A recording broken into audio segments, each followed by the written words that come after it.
Salut à toi et bienvenue dans cette nouvelle vidéo. Entrez, faites comme chez vous, asseyez-vous confortablement car je vais répondre à une autre préoccupation que beaucoup de personnes se posent. Comment obtenir une bourse d'études au Canada lorsque vous avez déjà eu une admission? Oui, il y a des personnes qui se retrouvent dans cette situation, c'est-à-dire elles ont eu une admission, mais l'admission n'était pas assortie d'une bourse d'études. Comment se comporter dans cette situation? C'est ce que nous allons voir à travers cette vidéo.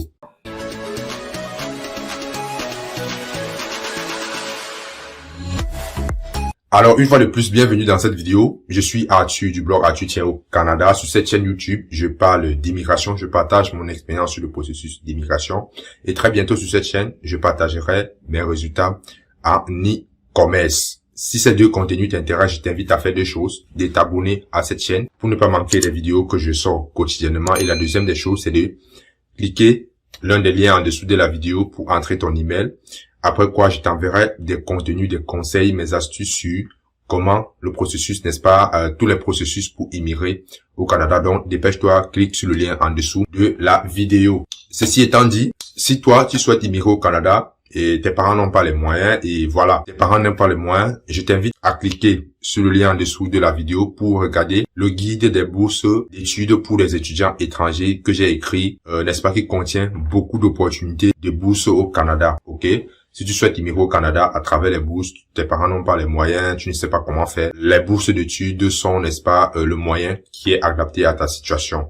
Donc, vas-y, clique sur le lien en dessous de la vidéo pour, n'est-ce pas, regarder le livre. Vous avez fait toutes les démarches pour, n'est-ce pas, avoir une admission au Canada. Ça, c'est une première phase. Parce que je le rappelle encore pour ceux qui ne savent pas comment, parce qu'il y a des gens qui me posent la question, je vais venir étudier au Canada, je ne sais pas comment faire. J'ai eu des personnes, sur mon adresse Gmail, c'est-à-dire je réponds souvent aux questions par Gmail. Des personnes qui me demandent, me disent je veux venir étudier au Canada, j'ai une licence, j'ai un DUT, j'ai un BTS, mais je ne sais pas comment procéder. Il y a des personnes comme ça et ça je peux comprendre tout à fait. Je vais vous rappeler, je vais le décrire, j'ai déjà fait des vidéos, vous pouvez regarder ma chaîne YouTube où j'ai débattu de ça. C'était l'une des premières vidéos que j'ai faites lorsque je commençais sur YouTube. Immigrer au Canada en tant qu'étudiant se fait en 3 étapes, 2 ou 3. Je vais vous expliquer pourquoi. La première étape va consister à trouver un établissement au Canada et pas n'importe quel établissement. Vous devez trouver un établissement d'enseignement désigné. Qu'est-ce qu'on appelle un établissement d'enseignement désigné? Un établissement d'enseignement désigné, c'est un établissement qui, selon le gouvernement du Canada, est autorisé à recevoir les étudiants étrangers. Si vous vous inscrivez dans un établissement qui n'est pas désigné, vous n'aurez pas le permis d'études pour le Canada. Je vais vous expliquer ça dans un troisième temps. Vous n'aurez pas le permis d'études. Donc, il faut choisir un établissement désigné.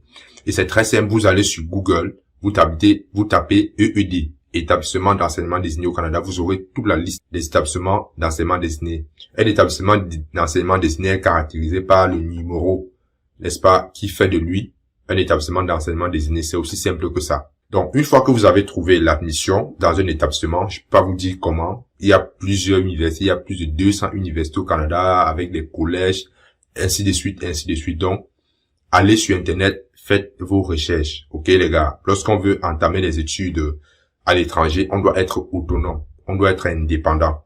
Ok, je ne suis pas en train de dire que vous devez tout connaître, mais vous devez vous mettre dans un processus d'apprentissage. C'est d'ailleurs pour ça que j'ai fait une masterclass où j'explique ce processus. Ok? Comment venir étudier au Canada avec des bourses d'études gratuitement. Comment moi j'ai obtenu l'admission au point de payer les mêmes frais de scolarité que les étudiants canadiens. Comment obtenir un permis d'études. Comment demeurer au Canada après vos études. Et ça suit une logique en fait. Si vous souhaitez venir étudier au Canada pour demeurer, il y a cette logique. Et je partage ça dans cette masterclass gratuite. Vous pouvez regarder le lien en dessous de la vidéo. Masterclass, comment venir étudier au Canada gratuitement, travailler et devenir résident permanent. Cliquez sur le lien, vous aurez la vidéo gratuitement. Donc, une fois que vous avez eu votre admission, la deuxième phase, qui est une phase qui dépend, ok, ce n'est pas obligatoire pour tout le monde, c'est de demander ce qu'on appelle un CAQ. Un CAQ, c'est-à-dire certificat d'acceptation du Québec.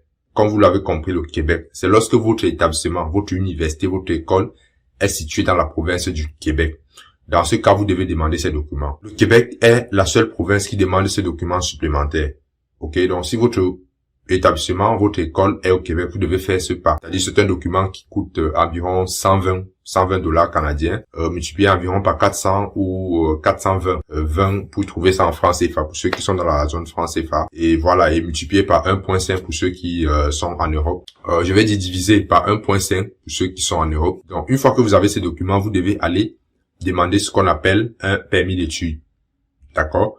Donc, vous l'avez bien compris. Si votre établissement est hors du Québec, vous n'avez pas besoin de ce document. C'est-à-dire, après l'admission, vous allez directement demander ce qu'on appelle un permis d'études. Maintenant, le permis d'études, c'est le document qui va effectivement vous permettre de fréquenter au Canada. Au Québec, vous aurez besoin du CAQ et du permis d'études parce que le permis d'études s'applique dans tout le Canada, dans tous les établissements au Canada. Au Québec, vous aurez en plus du permis d'études le CAQ. Donc, vous allez demander le permis d'études. Si vous remplissez les conditions pour le permis d'études, on va vous délivrer un visa. Le visa va simplement vous permettre d'entrer au Canada. Et c'est au Canada qu'on va vous donner ce document qu'on appelle permis d'études, qui est en fait comme un permis de travail. Le visa vous permet d'entrer au Canada. Maintenant, pour étudier au Canada, vous avez besoin d'un permis d'études. C'est pareil pour ceux qui veulent travailler, vous avez besoin d'un permis de travail. Voilà en fait, de façon globale. Pour ceux qui ne savent pas, je rappelle le processus pour venir étudier au Canada. Ça se résume en ces 3 étapes. Ok, ça a l'air facile, mais vous devez mettre en place vos efforts, faire des sacrifices, faire des recherches pour, n'est-ce pas, passer ces 3 étapes. Si vous faites bien les choses, ça va réussir pour vous. Maintenant, je reviens à la question. C'était important que je fasse cette précision-là pour remettre un peu les pendules à l'heure. Lorsque vous avez eu une admission, mais cette admission n'est pas assortie d'une bourse d'études, qu'est-ce que vous devez faire concrètement? Sachez donc que si vous n'avez pas eu une bourse d'études, en général, dans la plupart des établissements au Canada, lorsque vous faites l'admission et que vous respectez les conditions, vous avez automatiquement une bourse d'études. Je dis automatiquement, même si vous êtes étudiant étranger. Je dis bien, même si vous êtes étudiant étranger. Ça fut le cas pour moi, mais moi je connaissais exactement ce que moi je voulais. J'avais déjà étudié comment ça se passait. J'avais déjà étudié et lorsque j'ai visé l'établissement que j'avais choisi à l'époque, je savais déjà que c'est un établissement qui donne les bourses. Il y a des bourses vraiment qui réduisent de façon significative à plus de 90% la scolarité. Moi je le savais, j'ai visé. Donc si vous êtes dans le processus d'immigration, en fait vous voulez les bourses, et que vous n'êtes pas prêt à faire ce sacrifice de recherche, je peux vous assurer que vous allez tourner en rond. Donc, les gars, je ne sais pas pourquoi lorsqu'il s'agit d'immigrer, certaines personnes pensent que c'est de la responsabilité de certaines personnes. Et je vais être sincère avec vous, sur YouTube, on ne peut pas tout vous donner. Sur YouTube, on ne peut pas tout vous donner.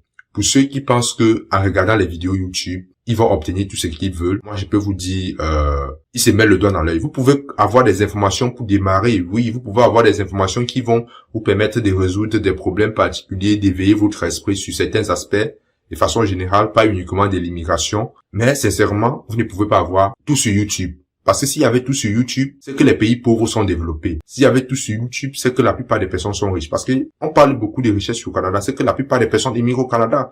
Parce que vous allez voir sur YouTube des titres pompeux, des titres comment immigrer au Canada en 6 mois. S'il y avait toutes ces informations, c'est que les gens immigrent au Canada en 6 mois. Pourquoi selon vous, les gens n'immigrent pas au Canada en 6 mois alors qu'il y a toutes ces tonnes de vidéos sur YouTube? Soyez un peu plus intelligent. Je ne suis pas en train de dire que vous n'êtes pas intelligent. Non, vous êtes intelligent. Je suis sûr, vous avez un cerveau, vous n'êtes pas différent de moi, vous n'êtes pas différent de tous ceux qui sont au Canada. Ok, peut-être la situation financière de certaines personnes ce n'est pas comparable à d'autres personnes.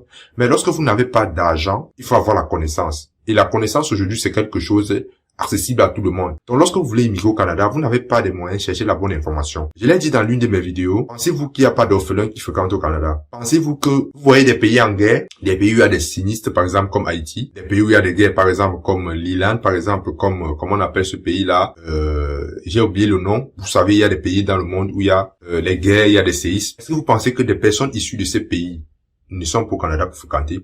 Et je peux vous dire, il y a toutes ces catégories de personnes. Comment ces personnes font? Soit elles viennent par des bourses, soit elles viennent par des coopérations. Okay? Les coopérations, il y a des pays comme la Chine qui ont des accords avec le Canada, le Sénégal qui a des accords avec le Canada, ainsi de suite. Moi, je parle uniquement dans le cadre des études. Pour d'autres processus, je ne vais pas entrer dans les détails. D'accord. Vous, aujourd'hui, vous ne parvenez pas à avoir une bourse parce que vous attendez que des gens sur YouTube vous donnent ce qu'il faut à 100%. Ça, je peux vous dire, vous perdez votre temps. Soyez responsable de votre vie. Si aujourd'hui, vous n'avez pas les résultats que vous souhaitez, c'est de votre faute. Parce que vous ne faites pas ce qu'il faut pour obtenir ce que vous voulez. C'est de votre responsabilité. Comme je le disais, excusez-moi, j'ai fait cette parenthèse parce que j'ai reçu énormément de questions des personnes mûres, des personnes, et moi, ça me fait bizarre. Ok, ça me fait vraiment bizarre. Je n'insulte personne, mais ça me fait bizarre. À un moment, il faut qu'on soit responsable, qu'on prenne le temps, n'est-ce pas, de faire nos propres recherches. Et c'est la raison pour laquelle on escroque des gens, on estorque de l'argent aux gens parce que manque de connaissances. Pour ceux qui lisent la Bible, je ne suis pas trop chrétien, j'ai échoué à l'école du dimanche.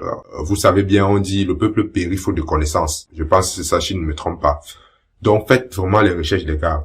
Si vous n'avez pas eu une bourse lorsque vous avez demandé l'admission, ça veut dire que vous ne respectez pas simplement les conditions. D'accord? Vous ne respectez pas les conditions. C'est aussi tout. C'est aussi simple que ça. Toutes les bourses au Canada sont assorties des conditions. Il faut respecter ces conditions. Et je vous assure, lorsque vous respectez ces conditions, automatiquement, on vous donne la bourse dès l'admission. On vous donne la bourse automatiquement. Ce n'est pas quelque chose que les gens vont vous dire sur Internet ou même vos amis qui sont au Canada vont, je ne sais pas pourquoi certaines personnes font ça, ne vont pas vous dire. Certaines personnes qui ne vont pas vous dire qu'il y a des possibilités comme ça qui existent. Et je suis sûr que lorsque je vais dire ceci, il y a quand même des gens qui vont venir me poser la question sur comment on fait. Alors que je viens de vous dire, voilà, comment faire. Mais cependant, j'ai quand même fait une masterclass pour vous raccourcir la tâche. D'accord? Pour vous raccourcir la tâche. Il y a la masterclass dans la vidéo. Si vous souhaitez avoir le processus, allez, ça c'est ma contribution que je vous donne. D'accord? Donc, maintenant, qu'est-ce qu'il faut faire concrètement? Lorsque vous avez eu une admission, comme je l'ai dit, ça veut dire que vous n'avez pas respecté les conditions. Vous ne respectez pas les conditions pour avoir cette bourse assortie à votre admission. Qu'est-ce qu'il faut faire? Moi, je vous conseille dans un premier temps de conserver cette admission, de faire le processus exact d'immigrer au Canada. Ok, dans un premier temps. Vous immigrez au Canada, vous fréquentez, ou alors vous pouvez également écrire, parce que ça serait une autre procédure. Je vais vous expliquer ça un peu plus loin. Vous immigrez, vous fréquentez normalement 1 an. Vous allez au service de scolarité dans votre établissement. Même déjà à l'étranger, vous pouvez les écrire. Ça se fait. Vous allez au service de scolarité ou du moins du département qui s'occupe des étudiants internationaux. Vous leur posez la question, voici, je suis étudiant étranger. Comment je peux faire pour avoir une bourse? C'est aussi simple que ça. Et je vous assure, au Canada, dans la plupart des établissements, il y a des bourses. Maintenant, il faut remplir les conditions. Déjà, il faut savoir que ces bourses existent. Parce que je vois des personnes, même étant au Canada, ne savent pas, c'est-à-dire des personnes, elles fréquentent, elles ont la capacité d'avoir la bourse, mais elles préfèrent se sacrifier pour payer 20 000, 30 000 $. J'ai eu un étudiant étranger dernièrement qui me dit, il est au Canada, il me pose la question, j'ai payé, on me demande encore 15 000 $ pour payer la deuxième session. Oh, je n'ai pas la capacité. Comment je peux faire avoir une bourse? Mais moi, j'ai dit, tu es à l'université, il y a des opportunités auprès de toi et je ne comprends pas comment tu fais. Alors, je ne comprends pas, je ne comprends pas. Il faut avoir la bonne information. Donc, allez toujours au service de scolarité, vous renseigner. N'ayez pas peur. Au Canada, il y a des personnes qui ont grandi dans un système où lorsqu'on posait une question, on ne devait pas poser certaines questions. C'est une éducation que la plupart ont. Moi, mais j'ai eu cette éducation. Mais il a fallu que je me batte pour mes débats, pour me défaire de ça. Il y a des personnes ici qui m'appellent, j'ai dit au Canada, ils savent que je partage du contenu sur YouTube, sur l'immigration. Des personnes, elles m'appellent, elles me disent, mais comment j'ai telle situation? J'ai dit, appelle l'immigration. Il y a les numéros, appelle. Mais je me rends compte qu'elles ont peur, après, non, parce qu'elles ont posé certains types de questions, non, elles ont peur, après ça va jouer. Non, ça ne se passe pas comme ça. Si vous êtes dans ce pays, ou si vous souhaitez venir dans ce pays, si vous n'osez pas, vous n'allez rien obtenir. Donc, allez au service de scolarité. Une fois que vous êtes au Canada, allez au service de scolarité. Demandez comment je fais pour avoir une bourse. Ils vont vous dire si c'est possible. Ils vont vous dire si ce n'est pas possible. Ils vont également vous dire. Ils sont très ouverts. Ils vont vous conseiller. Ils vont vous donner, n'est-ce pas, beaucoup de conseils pour avoir une bourse si c'est possible. Maintenant, ce que vous pouvez faire, c'est de changer d'établissement. C'est-à-dire, après que vous avez fréquenté dans un établissement, vous changez d'établissement. Ça se fait au Canada. Si vous respectez les conditions, si vous respectez le processus pour changer d'établissement, allez dans un autre établissement qui vous offre des bourses. C'est aussi simple que ça. Je connais un étudiant ici qui a quitté de l'Europe, qui est arrivé, qui était inscrit dans un établissement, il a eu une bourse. Après, il est changé, il est allé dans un autre établissement, il a encore eu une bourse. Et dans la continuité, ok. Mais cependant, pour changer d'établissement, il y a les conditions à respecter. Parce que si vous faites mal les choses, ça risque d'annuler votre permis d'études. Parce que votre permis d'études est attaché à un établissement. Je prends par exemple quelqu'un qui est au Canada qui veut changer d'établissement, doit signaler l'immigration qu'il a changé d'établissement. Ça, c'est quelque chose voilà, il faut le savoir. Vous devez signaler l'immigration parce que si vous changez d'établissement sans signaler à l'immigration, je ferai une autre vidéo pour vous expliquer ça de façon concrète si ça vous intéresse. Votre établissement dans lequel vous êtes maintenant va signaler à l'immigration que vous n'êtes plus étudiant. Et si vous n'êtes plus étudiant, vous perdez votre statut, votre permis d'études est cancel, c'est-à-dire annulé. Mais cependant, il y a des processus pour changer d'établissement. D'accord, je vais pas entrer dans ces détails. Donc, vous pouvez changer d'établissement, aller dans un autre établissement où vous pouvez obtenir une bourse. Ou du moins, même si vous savez, vous entrez au Canada pour un cycle de 5 ans, 3 ans, et que vous voyez que la scolarité va peser sur les 5 ans, vous pouvez changer, n'est-ce pas, aller dans un établissement où vous allez faire 1 ou 2 ans, par exemple du type professionnel, pour après, n'est-ce pas, aller sur le marché du travail. Ça se fait. Soyez ouverts. Donc, pour me résumer, la vidéo était un peu plus longue parce qu'il y a des choses que j'ai dû introduire comme ça, des choses qui me sont venues à la tête et j'ai introduit. Mais je pense que c'était important de le savoir. Je pense que bientôt sur cette chaîne, je pense que les gens ont beaucoup plus besoin de motivation. Moi, je constate ça, de motivation pour pouvoir avoir cette force-là, cette énergie, d'aller chercher ce qu'il vous faut pour réussir, pour pas seulement réussir sur l'immigration, mais réussir dans la plupart des choses que vous souhaitez voir réaliser dans votre vie. Il y a cette motivation-là qui manque aux gens parce que se lever pour aller faire des recherches sur Internet, certaines personnes l'apparaissent parce qu'il n'y a pas quelque chose qui les pousse.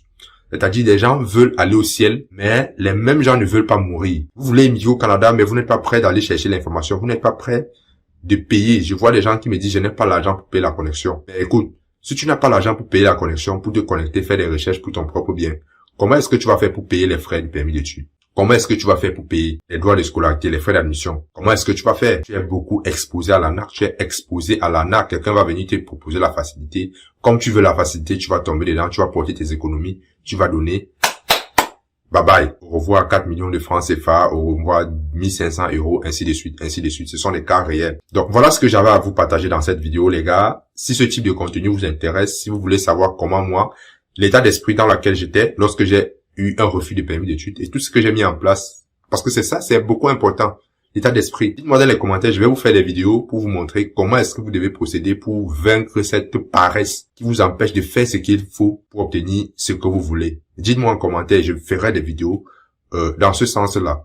Donc, pour me résumer, si vous avez eu votre admission sans avoir eu bourse, Première question, ne changez pas. Je vous conseille de ne pas changer parce que lorsque vous changez, c'est un autre processus. Ou alors, vous vous renseignez sur comment changer. Ça c'est fait. Vous pouvez changer d'établissement. Moi, je l'ai fait. Vous pouvez changer d'établissement. Commencez à chercher comment le faire, mais faites-le de la bonne façon. Si vous voulez que je fasse une vidéo sur ça, faites-le. Vous pouvez changer d'établissement, d'accord? Ou vous pouvez migrer au Canada, aller dans votre établissement, demander, vous renseigner sur les possibilités de bourses d'études qu'il y a pour les étudiants étrangers. Voilà ce que j'avais partagé. J'ai beaucoup de choses dans la tête là qui me viennent, mais je ne peux pas partager ça dans une vidéo. On a déjà fait un peu plus de 20 minutes. Je pense que la vidéo est suffisamment longue. Dis-moi ce que tu en penses dans les commentaires. S'il y a des sujets sur lesquels c'est comme ça qu'on dit au Québec, ça c'est dit au Québec, vous aimeriez que je développe, dites-moi en commentaire. Partagez cette vidéo et on se retrouve à la prochaine pour une nouvelle vidéo. Ciao.